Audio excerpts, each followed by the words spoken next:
औज़ुबिल्लाहिमिनश्शैतानिर्रजीम बिस्मिल्लाहिर्रहमानिर्रहीम। आज के लेक्चर में हम टू टॉपिक्स कवर करेंगे। First one is vapour pressure और दूसरा boiling point. So what is vapour pressure? Vapour pressure हमारे पास एक्चुअली क्या है? हम लिक्विड चैप्टर 4 पढ़ रहे हैं।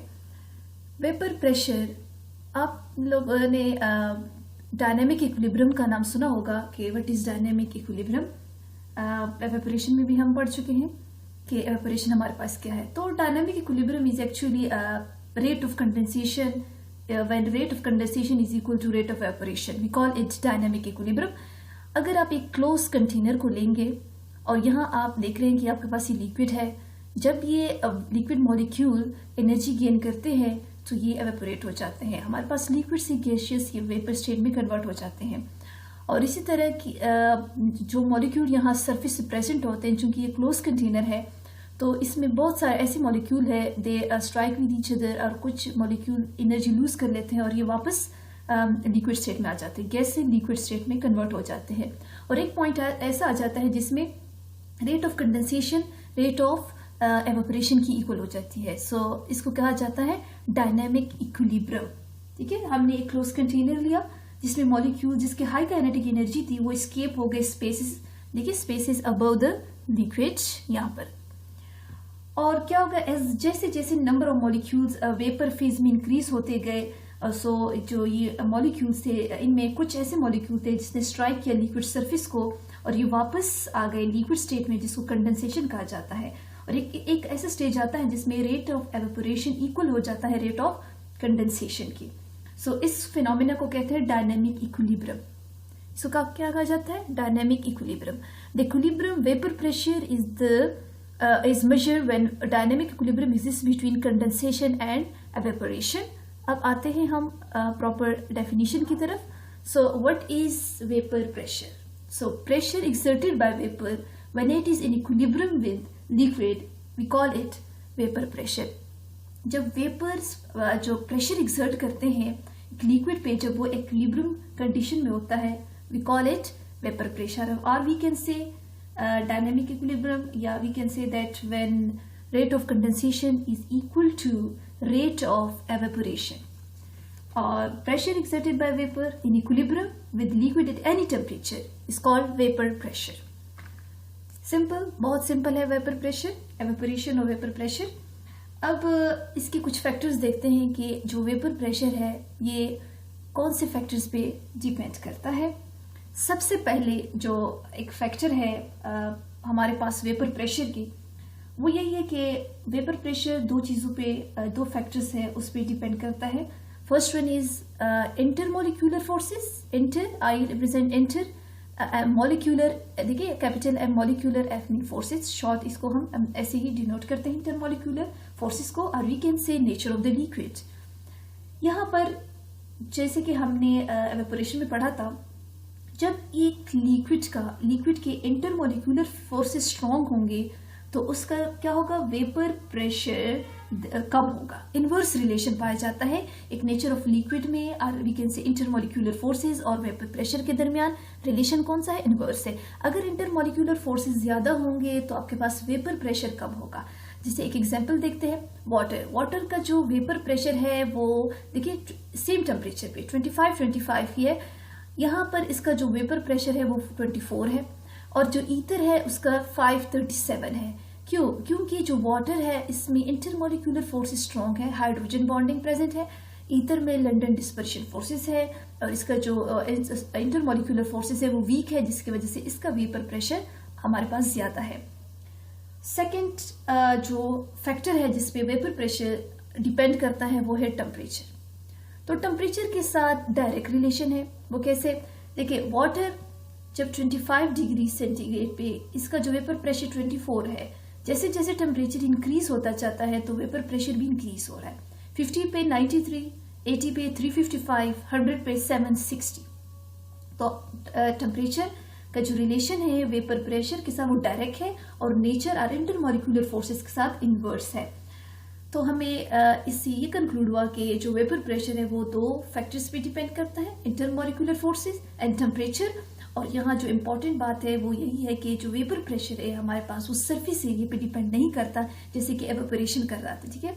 और ना ही ये वॉल्यूम ऑफ द जो लिक्विड आप ले रहे हैं उस पर भी डिपेंड नहीं करता, बल्कि ये इंटरमोलिकुलर फोर्सेस और टेम्परेचर भी डिपेंड करता है। ये बहुत इंपॉर्टेंट पॉइंट्स है, आप एमसीक्यूज के लिए इसमें डिफरेंस को समझिए, इसको मेमोराइज करें कि जैसे कि एवेपोरेशन है वो सरफेस एरिया पे डिपेंड करता है लेकिन वेपर प्रेशर नहीं करता।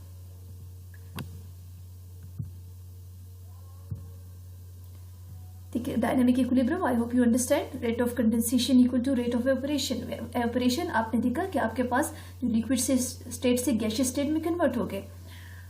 जो हाई एनर्जेटिक मॉलिक्यूल है जो सरफेस पे प्रेजेंट होते हैं वो पहले एवेपोरेट हो जाते हैं और जिनकी एनर्जी कम होती है वो यहाँ पर बॉटम में सेटल्ड हो जाते हैं। कंडेंसेशन क्या होता है, जो यहाँ पर जो वेपर्स होते हैं उनमें कुछ जो होते हैं वो एनर्जी लूज कर लेते हैं और वापस लिक्विड स्टेट में आ जाते हैं, तो उसको कहा जाता है कंडेंसेशन। तो एक ऐसा स्टेज आता है जिसमें ये दोनों इक्वल हो जाते हैं, we call it dynamic equilibrium. और इस इक्विलिब्रियम में जब वेपर प्रेशर एक्सर्ट करते हैं तो we call it vapour pressure.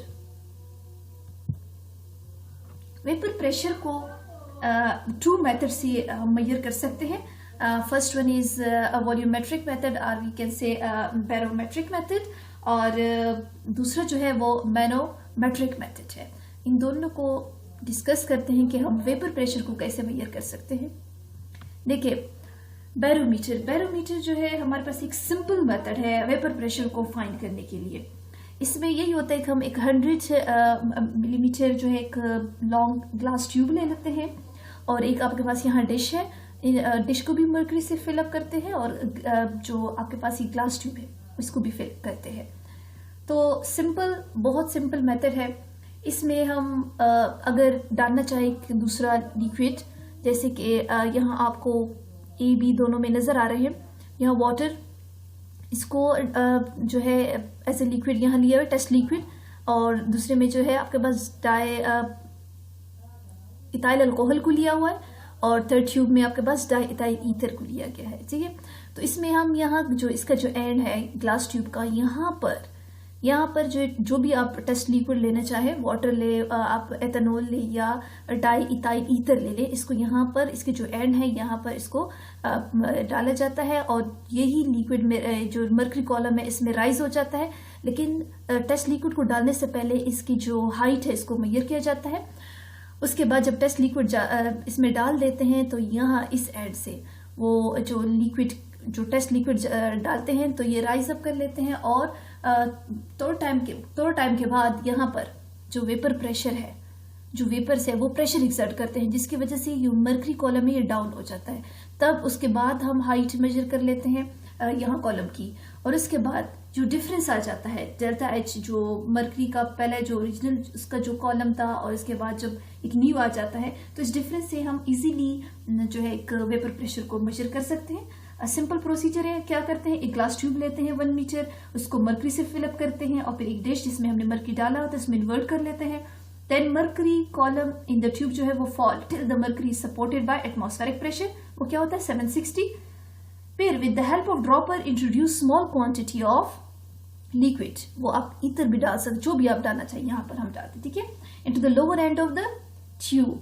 The ether will rise above, ठीक है, यहाँ the ether will rise above the surface of the liquid due to low density and then evaporate. The ether vapor will exert pressure. जितने भी ये ether के जो vapors है, they will exert pressure and push the mercury downwards. The fall of mercury level in the tube give the vapor pressure of the liquid. जैसे कि हमारे पास ether के लिए 537 है 25 डिग्री पे, और यहाँ पर जो लिखा है कि high vapor pressure वो वोलेटाइल और वो इजीली एवेपोरेट हो जाते हैं। अगर स्ट्रॉन्गर इंटरमोलिकुलर फोर्सेस होंगे तो वेपर प्रेशर क्या होगा, लो होगा। इन तीनों में जो मोस्ट वोलेटाइल वो क्या है, डाई इथाइल ईथर। ये बहुत सिंपल है लेकिन एक्यूरेट मेथड नहीं है। एक्यूरेट मेथड अब हम देखते हैं, दूसरा मेथड है वो है मैनोमेट्रिक मेथड, जो कि एक्यूरेट मेथड है हमारे पास। इसमें हमारे पास क्या होता है, ये एक सिंपल मेथड है, एक्यूरेट मेथड है। इसमें हमारे पास एक ग्लास ट्यूब, ग्लास ये जो आपको राउंड बॉटम जो फ्लास्क नजर आ रहा है, इसको कनेक्ट किया जाता है टी शेप ग्लास ट्यूब के साथ, और इस ग्लास ट्यूब में यहाँ आपको वैक्यूम पंप नजर आएगा और ये है हमारे पास मैनोमीटर। ठीक है, यहाँ मैनोमीटर हमने डाला होता है इसमें, और ये जो यू शेप आपको नजर आई है क्या है, मैनोमीटर। और ट्यूब को एक एंड में वैक्यूम पंप से कनेक्ट किया और दूसरे एंड को मैनोमीटर से कनेक्ट किया गया है। प्रोसीजर इसका क्या है, ये जो आपको फ्लास्क नजर आ रहा है, ठीक है, यहाँ पर हम सोल्यूशन डालते हैं। ठीक है, liquid in the flask is frozen with the help of freezing mixture. जो लिक्विड हमने यहाँ डाला होता है, सोल्यूशन जो डाला है राउंड बॉटम फ्लास्क में यहाँ पर, ठीक है, इसको सबसे पहले क्या करते हैं, इसको बॉईल किया जाता है ताकि जितना भी ये एयर इंट्रैप है वो डिसॉल्व हो जाए। उसके बाद इसको फ्रीज किया जाता है और फ्रीज करने ऐसी वैक्यूम पंप के थ्रू जितना भी एयर यहाँ इंट्रैप है इसको निकाला जाता है। अगेन इसको बॉईल किया जाता है और इसी तरह इस प्रोसेस को रिपीट करके ताकि जो इंट्रैप एयर है मैक्सिमम से मैक्सिमम इसको रिमूव कर सके। ठीक है, एक बार दोबारा सुन ले। देखिए, लिक्विड जो है फ्लास्क में frozen with the help of freezing mixture, then spaces above the liquid is equated using vacuum pump. The frozen liquid is melted again to release any entrap air. The process is repeated for number of times so that the entire air is removed. उसके बाद जब हमारे पास maximum air remove हो जाता है तो हम क्या कर लेते हैं, वैक्यूम पंप की जो एंड इसको क्लोज करते हैं। मैनोमेट्रिक जो उसका जो एंड है इसको ओपन किया जाता है, इसको क्लोज किया जाता है और इस एंड को जो है ओपन किया जाता है।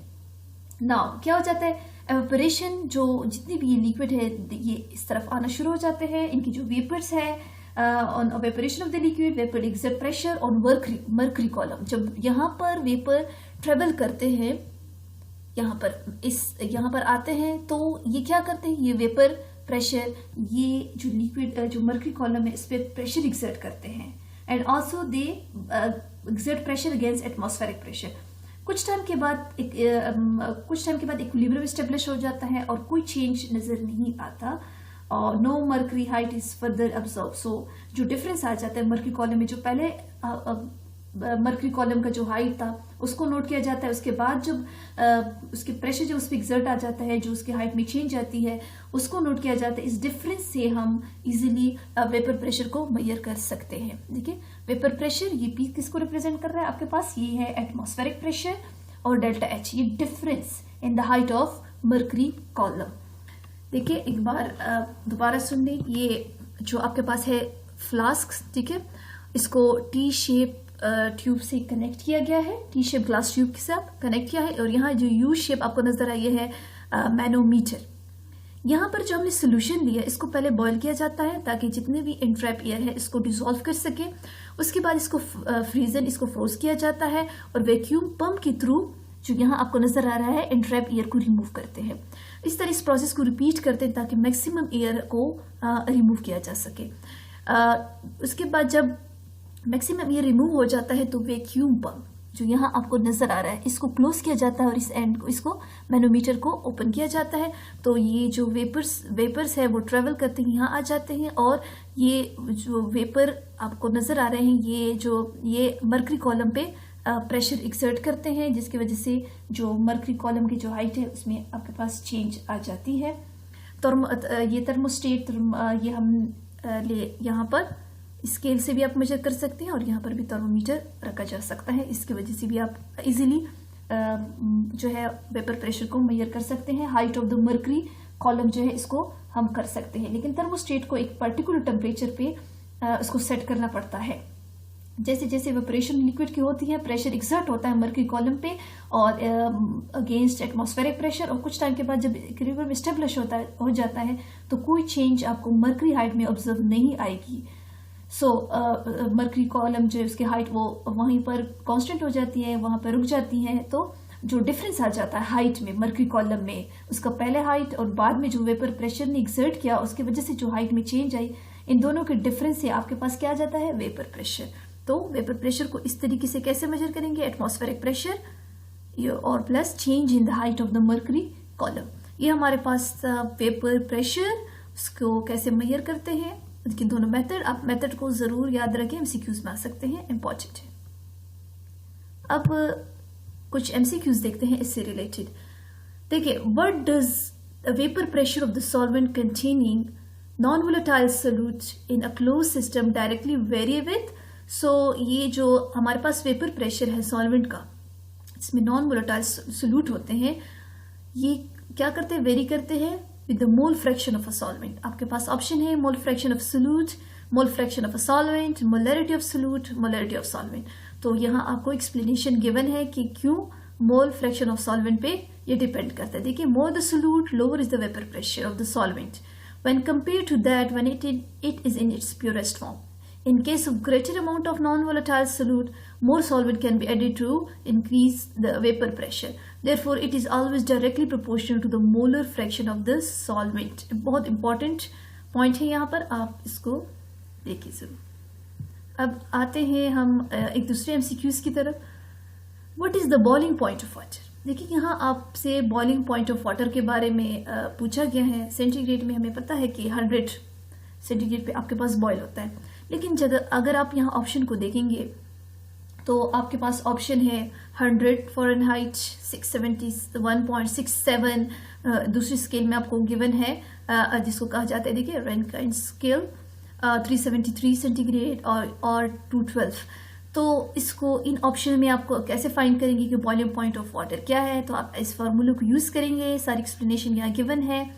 यहाँ देखिए, सेंटीग्रेड की जगह आप यहाँ 100 पुट करेंगे, सारी कैलकुलेशन करने के बाद आपके पास आ जाएगा 671.67।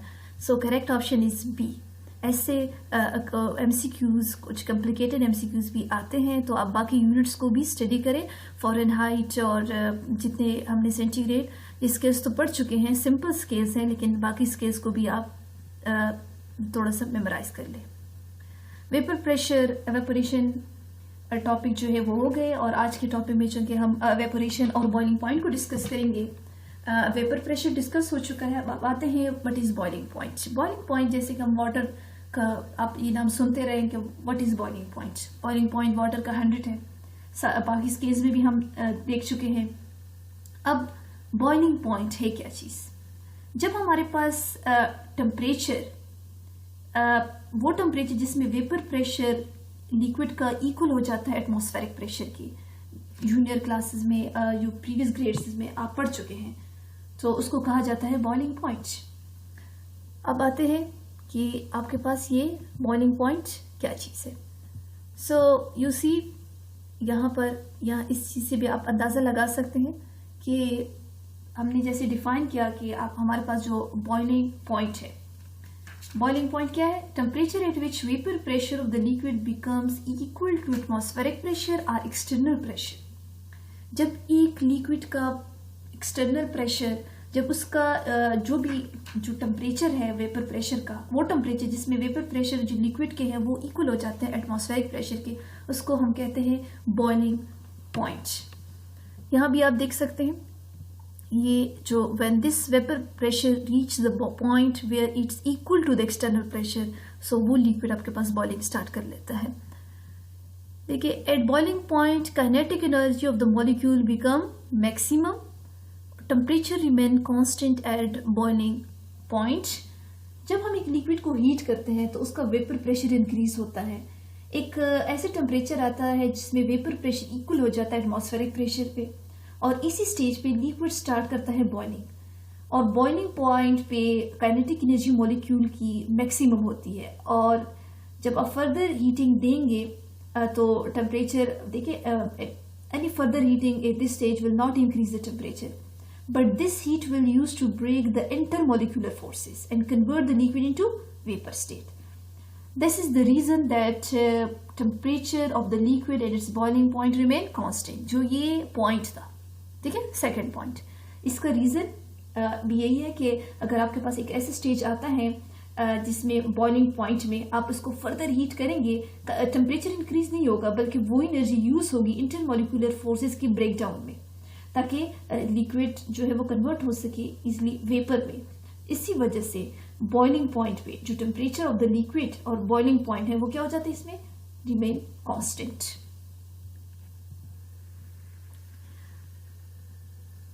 ठीक है, at the temperature at which this occur is the boiling point. Temperature is average of kinetic energy, the energy of the movement. So boiling point is the measure of how much energy molecule in certain liquid need to vaporise at any temperature. यहाँ vapour pressure equal हो जाता है external pressure के। सो ऐसे point पे हमारे पास ये क्या हो जाता है, बॉयल होना शुरू हो जाता है, वही लिक्विड जिसको आप लेते हैं। कुछ फैक्टर्स हैं। फैक्टर्स से पहले अगर हम देख लें, हमारे पास इसकी एग्जांपल जो एटमॉस्फेरिक प्रेशर की है। जैसे कि हमने देखा कि हमारे पास डिफरेंट लिक्विड हम लेते हैं, उनकी बॉइलिंग पॉइंट डिफरेंट होती है सेम टेम्परेचर पे। देखिए बॉइलिंग पॉइंट अगर कार्बन डाइसल्फाइड की देखें तो वो आपके पास 40 होती है, कार्बन टेट्राक्लोराइड की 76, इस तरह एथेनॉल और बेंजीन, वाटर सबकी चेंज होती है। लेकिन कुछ फैक्टर्स हैं जिसपे हमारे पास ये बॉइलिंग पॉइंट जो है वो डिपेंड करता है। देखिए vapour pressure and boiling point. Vapour pressure के एवेपोरेशन के बारे में हम पढ़ चुके हैं, कंडेंसेशन के बारे में भी। एवेपोरेशन क्या होता है, when liquid changing to gaseous state, और कंडेंसेशन गैस से वापस लिक्विड की तरफ आते हैं। देखिए अगर एक लिक्विड है, इसको आप हीट करेंगे तो हाई काइनेटिक एनर्जी मॉलिक्यूल जो है वो सरफेस से वेपर स्टेट में कन्वर्ट हो जाते हैं लिक्विड से, और कुछ मॉलिक्यूल ऐसे होते हैं जो एनर्जी लूज कर लेते हैं और वापस लिक्विड स्टेट में आ जाते हैं, इसको कंडेंसेशन कहा जाता है। लेकिन बॉइलिंग पॉइंट क्या है, boiling point is the vapour pressure of the liquid when equal to atmospheric pressure. जब वेपर प्रेशर एक लिक्विड का इक्वल हो जाता है एटमॉस्फेरिक प्रेशर के, तो इसको कहा जाता है बॉइलिंग पॉइंट। यहाँ पर जो इसके फैक्टर्स है, इससे पहले जो वेपर प्रेशर और वेपर प्रेशर एंड एवेपोरेशन के बारे में हमने पढ़ा कि इंटरमोलिकुलर फोर्सेस का इनवर्स रिलेशन होता है, लेकिन यहाँ पर इंटरमोलिकुलर फोर्सेस का डायरेक्ट रिलेशन है बॉइलिंग पॉइंट के साथ। अगर एक लिक्विड है, उसके इंटरमोलिकुलर फोर्सेस स्ट्रांग होंगे तो उसका बॉइलिंग पॉइंट भी हाई होगा। जिसका वीक इंटरमोलिकुलर फोर्सेस होंगे तो उनका बॉइलिंग पॉइंट भी हमारे पास वीक होगा। अगर हम एग्जांपल ले वाटर की, तो वाटर का जो उसमें हाइड्रोजन बॉन्डिंग है, स्ट्रॉन्ग इंटरमोलिकुलर फोर्सेस प्रेजेंट है, तो उसका जो बॉइलिंग पॉइंट है वो 100 है। और जैसे डाई इथाइल ईथर को आप लें तो उसका बॉइलिंग पॉइंट 34.5 डिग्री सेंटीग्रेड है। सेम एटमॉस्फेरिक प्रेशर वही 1 atm हमने लिया, लेकिन वाटर का बॉइलिंग पॉइंट ज्यादा है 100, और जो डाई इथाइल ईथर है वही 1 एटमॉस्फेरिक प्रेशर पे लिया, उसका 34.5, क्योंकि वाटर में हाइड्रोजन बॉन्डिंग प्रेजेंट है और जो कि डाई इथाइल ईथर है उसमें लंडन डिस्पर्शन फोर्सेस प्रेजेंट है, जिसकी वजह से आपके पास इसका रिलेशन ये डिफरेंट है। आप इजिली कंपैरिजन अगर करें तो वेपर प्रेशर और एवेपोरेशन में इनवर्स रिलेशन पाया जाता है, लेकिन यहाँ पर डायरेक्ट रिलेशन है। दूसरी बात जो यहाँ एक्सप्लेन हुई है कि एक्सटर्नल प्रेशर जो है वो वेरी करता है। देखिए जब आपके पास जो वेपर प्रेशर और जो लिक्विड का है, जब ये एक्सटर्नल प्रेशर की इक्वल हो जाता है तो लिक्विड बॉयल होने शुरू हो जाता है। लेकिन जैसे जैसे एक्सटर्नल प्रेशर अगर चेंज होगा तो बॉइलिंग पॉइंट भी चेंज होगी। तो ये जो सेकंड फैक्टर है ये आपको यही एक्सप्लेन करने की कोशिश की जाती है। यहाँ आप देखते हैं water boil at different temperature when pressure is change, क्योंकि डेफिनेशन से आपको पता चल चुका है कि जो वेपर प्रेशर है जब वो एक्सटर्नल प्रेशर की इक्वल हो जाए तो उस टाइम जो है एक लिक्विड बॉयल होना शुरू हो जाता है। लेकिन आप यहाँ देख सकते हैं जो ये है आपके पास सी लेवल, ठीक है, यहाँ एल मैसिंग है सी लेवल पे। एटमॉस्फेरिक प्रेशर जो कि एक्सटर्नल प्रेशर है वो 1 है, तो बॉइलिंग पॉइंट जो है वाटर की 373। लेकिन मरी हेल में आप हिली एरियाज पे जाएंगे तो वहां पर जो प्रेशर है वो कम हो जाता है, जिसकी वजह से बॉइलिंग पॉइंट भी देखें कम हो गई। माउंट एवरेस्ट पे देखें तो और भी एक्सटर्नल प्रेशर कम हो गया, तो बॉइलिंग पॉइंट फर्दर आपके पास डिक्रीज हो जाती है। जैसे कि हमने कहा ये हमारे पास ये डायरेक्ट रिलेशन पाया जाता है उसमें अन्य टेम्परेचर और नेचर ऑफ लिक्विड में और एक्सटर्नल प्रेशर में, दोनों का डायरेक्ट रिलेशन है। अगर जैसे जैसे टेम्परेचर आप प्रेशर एक्सटर्नल प्रेशर डिक्रीज होगा तो बॉइलिंग पॉइंट भी डिक्रीज होगी, तो यहाँ भी आपके पास डायरेक्ट रिलेशन है। जैसे कि इंटरमोलिकुलर फोर्सेस या नेचर ऑफ लिक्विड में डायरेक्ट रिलेशन था, तो यहाँ पर भी आप अगर गौर से देखेंगे तो सरफेस एरिया पे डिपेंड नहीं करता, वॉल्यूम ऑफ गैसेस पे भी ये लिक्विड पे डिपेंड नहीं करता, ये 2 फैक्टर पे डिपेंड करता है। वो कौन से है, नेचर ऑफ लिक्विड और इंटरमोलिकुलर फोर्सेस, और we can say external pressure, दोनों के साथ डायरेक्ट रिलेशन है। अब आते हैं कुछ एप्लीकेशन बॉइलिंग पॉइंट्स की तरफ। देखिए फर्स्ट एप्लीकेशन, जैसे कि हमने पढ़ा देखा कि जो एक्सटर्नल प्रेशर है उस पर डिपेंड करता है। एक वेपर प्रेशर जब इक्वल हो जाता है एक्सटर्नल प्रेशर पे तो लिक्विड बॉइलिंग स्टार्ट हो जाती है। अब जो अगर आप हिली एरिया में जाएंगे जैसे कि उस वहाँ पर एक्सटर्नल प्रेशर हेली एरिया में वो कम होता है, एटमॉस्फेरिक प्रेशर नॉर्मल से कम होता है। प्रीवियस स्लाइड में हमने पढ़ा 0. मरीहल में 0.921 होता है। तो वहाँ पर कुकिंग जब आप करेंगे तो ज़्यादा टाइम लेगा। लेकिन जब हम प्रेशर कुकर यूज़ करते हैं, क्लोज कंटेनर है एक, वहाँ पर क्या होता है कि जो वेपर बनते हैं वो एस्केप नहीं होते क्योंकि क्लोज होता है। तो इस वजह से ज़्यादा प्रेशर डेवलप हो जाता है प्रेशर कुकर के अंदर, और बॉइलिंग टेम्परेचर उस लिक्विड की जो हम फूड वगैरह पकाते हैं वहाँ पर, तो प्रेशर कुकर के अंदर वो बॉइलिंग पॉइंट ज़्यादा हो जाती है, बॉइलिंग टेम्परेचर ज़्यादा हो जाता है। तो इस वजह से कम टाइम में आपको वो चीज़ आप जल्दी से कुक कर सकते हैं। ठीक है, वो जो वाटर वहाँ प्रेजेंट होते हैं वो हीट को इजीली अब्सॉर्ब कर लेते हैं और फूड इजीली क्विक आपको आसानी से और कम टाइम में आप उसको पका लेते हैं। देखिए, pressure cooking an example of increased pressure, more heat absorb, cook quickly. दूसरा point, vacuum distillation. Vacuum distillation उसके किस तरह देखें? देखिए, एक ऐसा प्रोसेस जिसमें लिक्विड को हम हीट करते हैं under reduce pressure, so to convert into vapor at low temperature and then condense these vapor into liquid is known as vacuum distillation. ये vacuum distillation की definition है, दोबारा सुन लें। The process in which liquid is heated under reduced pressure to convert it into its vapor at low pressure and then to condense these vapor into liquid is known as vacuum distillation. इसके बहुत सारी advantages है। इसकी वजह से time कम हो जाता है, it decreases the time for distillation process. दूसरा, it is economical process because less fuel is required. तीसरा जो एडवांटेज है वो यही है कि decomposition of many compound can be avoided. इसकी वजह से जो कंपाउंड है उसकी डिकम्पोजिशन हमारे पास नहीं होती। अगर हम एक एग्जांपल है ग्लिसरीन की, ग्लिसरीन बॉयल होता है 290 डिग्री और 760 mmg प्रेशर पे। ठीक है, 290 डिग्री सेंटीग्रेड और 760 mmHg of mercury of pressure पे, but it decomposes at this temperature. लेकिन इस टेम्परेचर पे ये डिकम्पोज होता है। लेकिन अगर आप वैक्यूम डिस्टिलेशन करेंगे, वैक्यूम को लेंगे, सो बॉइलिंग पॉइंट जो ग्लिसरीन की है वो डिक्रीज हो जाती है 290 से 210 पे, और उसकी प्रेशर कौन से प्रेशर पे? 50 टॉप।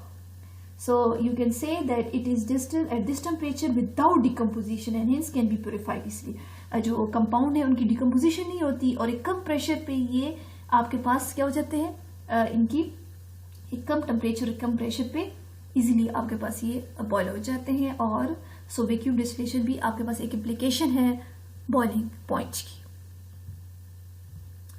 यहाँ देखिए, जैसे कि हमने वहाँ देखा कि आपके पास जो कार्बन डाइसल्फाइड है उसका टेम्परेचर ये है, इस तरह कार्बन टेट्राक्लोराइड, और यहाँ C मिसिंग है, और एथेनॉल जो आपके पास 78 है, बेंजीन उसका टेम्परेचर ये है, वाटर का भी, और आप इजीली कह सकते हैं कि आपके पास जो एसीटोन है उसका 118.5 80 है। तो ये कुछ टेम्परेचर, कुछ कंपाउंड्स हैं उनकी जो बॉइलिंग पॉइंट है वो आपके पास गिवन है कि ये जो लिक्विड्स है इसके इनके हमारे पास ये बॉइलिंग पॉइंट है। अच्छा जी, अब देखिए नॉर्मल प्रेशर जैसे ग्लिसरीन की एग्जांपल हम दे चुके हैं कि अगर उसको आप 290 पे करेंगे तो इनके कंपाउंड डिकम्पोज हो सकते हैं 290 पे। लेकिन अगर आप वैक्यूम डिस्टिलेशन यूज करेंगे रिड्यूस प्रेशर को प्रिंसिपल को जो फॉलो करते हैं तो उसका जो टेम्परेचर कम हो जाता है 210 तक। ये कुछ नॉर्मल बॉइलिंग पॉइंट है। यहाँ वाई एक्सिस पे वेपर प्रेशर को लिया, यहाँ टेम्परेचर को लिया गया है। So vapour pressure of 4 common liquid shown as a function of temperature. See, I hope you understand this.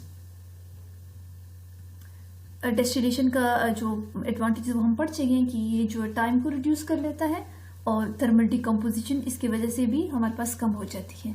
अब कुछ हम देखते हैं फेज चेंजेस। ठीक है, फेज चेंजेस क्या होता है? देखिए, जब हम एक change energy for substance due to its conversion from one phase to another is called energetic of phase changes. Physical और केमिकल चेंज में एनर्जी इवॉल्व होती है या एब्जॉर्ब भी होती है और रिलीज भी हो जाती है। Change in energy at constant pressure during physical और chemical process called as enthalpy change. इसके बाद फिजिक्स में हम पढ़ चुके हैं कि एंथैल्पी चेंज क्या होती है? Change energy at constant pressure during physical और केमिकल प्रोसेस। ठीक है, इसको हम डेल्टा एच से भी रिप्रेजेंट कर सकते हैं जैसे कि आप यहाँ देख रहे हैं। अब यहाँ जो लिखा हुआ है molar heat of fusion. Molar heat of fusion हमारे पास क्या है?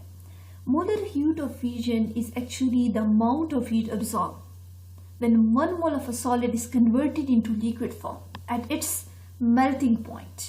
इसको कहा जाता है मोलर हीट ऑफ फ्यूजन. इसको इस डेल्टा एच और स्मॉल एफ से रिप्रेजेंट किया जाता है.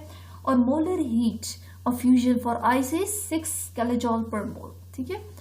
अब दूसरा है molar heat of vaporisation. So molar heat of vaporisation आपके पास क्या है?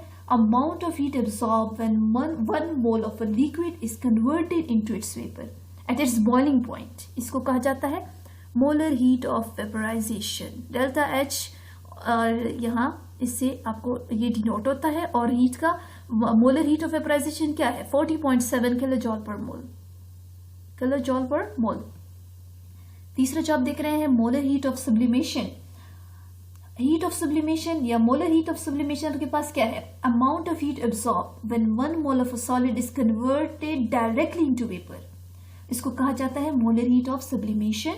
और आपके पास जो 1 मोल ऑफ आयोडीन उसका मोलर हीट ऑफ सब्लिमेशन क्या है? 62.3 किलोजूल पर मोल. जो पोलर मॉलिक्यूल्स होते हैं उनका हाई वैल्यू होती है मोलर हीट की, जैसे कि वाटर है, सल्फर डाइऑक्साइड है और आपके पास अमोनिया है. सॉलिड के लिए जो एनर्जी चेंज है और इंटरमॉलिक्यूलर फोर्सेस जब हम कहते हैं तो वो जैसे जैसे सॉलिड मेल्ट होता है उनके एटम और molecule they undergo small changes. और इसी तरह इनके जो इंटरमॉलिक्यूलर फोर्सेस हैं उसमें भी स्मॉल चेंजेस होती हैं और पोटेंशियल एनर्जी वो भी आपको कम दिखाई देती है. लेकिन जो लिक्विड है, लिक्विड जो जैसे जैसे वेपोरेट होता है उसमें चेंजेस लार्ज होती है. इनकी इंटरमॉलिक्यूलर डिस्टेंस है जो वो भी ज्यादा होती है. Potential energy heat of vaporisation is greater than heat of fusion और इससे sublimation is also greater. Heat of sublimation is also greater than the heat of vaporisation. Polar molecules की बात जैसे हमने की कि पोलर मॉलिक्यूल में स्ट्रॉन्ग इंटरमॉलिक्यूलर फोर्सेस होते हैं. That's why they have high value of heat of vaporisation, heat of sublimation, heat of fusion. Water, sulfur dioxide, ammonia, they are polar molecule, so they have high value of heat of vaporization. और जैसे कि high value जो heat of vaporisation है water की वो 40.6 kilojoule है. और जो सल्फर डाइऑक्साइड है इसका 24.3 है. अमोनिया का 23.35 है. अगर नॉन पोलर की तरफ देखें, those having high molecular masses show high enthalpy changes. Among them iodine जो है उसकी हीट ऑफ वेपराइजेशन 22 है. और ड्यू टू स्ट्रॉन्ग लंडन और we can say London dispersion forces.